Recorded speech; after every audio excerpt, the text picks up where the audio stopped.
Seema bought a microwave oven for 7500 and sold it for 8750. Find Seema's profit percentage.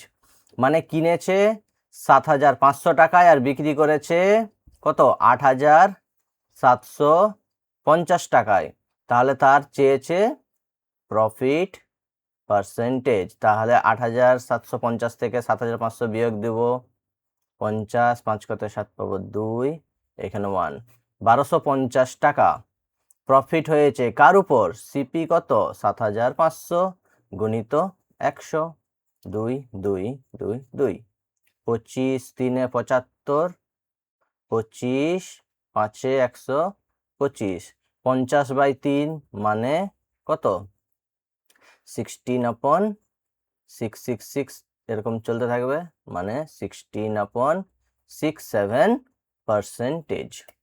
Option C. ঠিক আছে।